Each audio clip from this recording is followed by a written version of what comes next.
Hey guys, Dr. Sean here. We're coming back to you a little bit today. This is something that's been bothering me for a while, and my wife and I talked about this in great detail and where I wanted to go with this. I'm going to call this segment Web Watch, and I've been doing radio now for almost 2 decades. I've taught probably 4,000 physicians in my career, digestive work, enzyme work, absorption, utilization of food, really truly understanding it. And what I've noticed is as we've been having more of a presence, doing Facebook and things like that, trying to help out you guys, one of our problems we've run into is that other people have started to kind of link onto that. And I think it's great. It's wonderful that physicians are sharing what they do, and there's all kinds of great fields and therapies out there. One of the problems you run into with this, though, is that they start borrowing words and terminology. And a pet peeve of mine has always been that if you can do something, it's fine to let people know that you can do it. If you cannot do something, don't claim that you can just to bring people in. And unfortunately, the alternative world, the holistic world, is abound with this. We have all kinds of people saying, oh, I can deal with rheumatoid arthritis. I can deal with, viral problems. I can deal with heartburn and GERD and all these things. And they can to some degree, but can they really fix things? Can they really help these things out? Or is it just, hey, I'll do this and that and it might work? In our practice, and over the years that I've been in practice, I can honestly say that if you pick the top 5 things, from diabetics to heartburn to heart disease that I've seen in practice, atherosclerosis, high blood pressure problems, numerous people that have suffered from cancer and things of this nature, I've got 100,000 or more patient visits dealing with these issues. Not 5, not 10, not I started this yesterday. I have 100,000 at least patient visits in dealing with this. And my mentors who taught me and educated me have hundreds of thousands of more on top of that. And so that's the lineage that I came from. So when you're looking at the holistic profession, it's been in my family for 100 years or more now. My grandfather was friends with the gentleman that invented the field of chiropractic. My uncles are both chiropractors. His brother was an MD. So I've had medicine in my family for a very long time on all spectrums.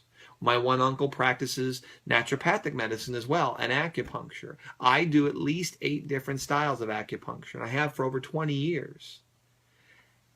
So when you get into things, and you get into what healthcare is, and what nutrition is, it's not a magic bullet. It's not a special plant that someone's advertising in a magazine that this is going to cure everything. I saw this today with a young lady. She was asking me, well, should I start taking this for anxiety? It's not going to fix it. If anything, it'll give you temporary relief. I see people that are pushing vitamins and minerals, and they'll run hair analysis and different salivary panels and all that. That's fine. But clinically, in practice, it doesn't always hold up. There's more to it than that. You have to understand what the body's trying to do. And you have to know more about it. We'll take chiropractic, for example. If you look at the field of chiropractic, it is a shell of what it was when my grandfather was involved with it.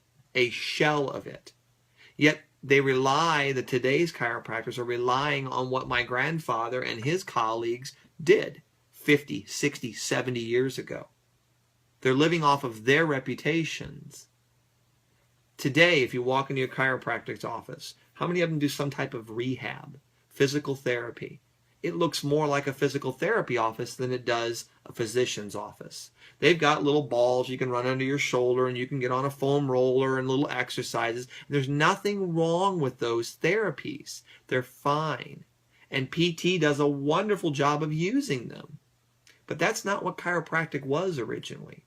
Chiropractic was a healthcare field that was designed to use any method possible to help that patient. We've gotten away from that. When you look at chiropractic, a lot of times we talk about adjusting styles. I do numerous ones because I found that one didn't always work. But the ones they teach in schools nowadays are the easiest to learn and the least informative. Lay someone down, roll their hips right, roll their hips left, 3 down the middle, turn their head right, turn their head left. You're moving things, it's going to help somebody, and it does, don't get me wrong.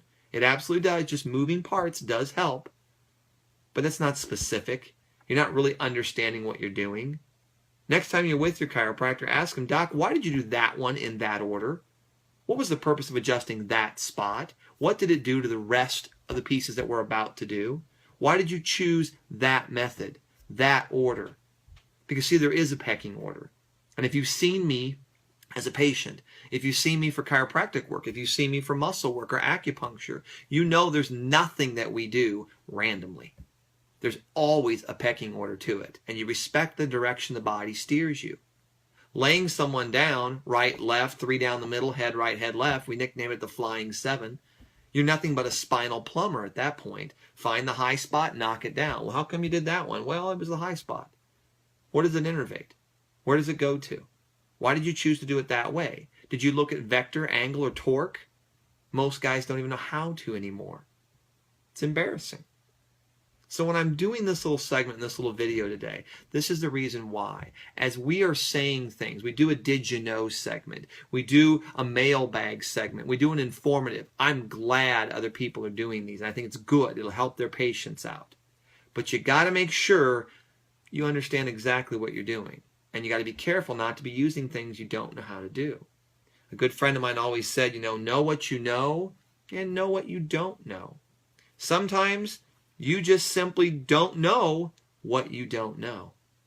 I'm Dr. Sean. I hope that helps you guys.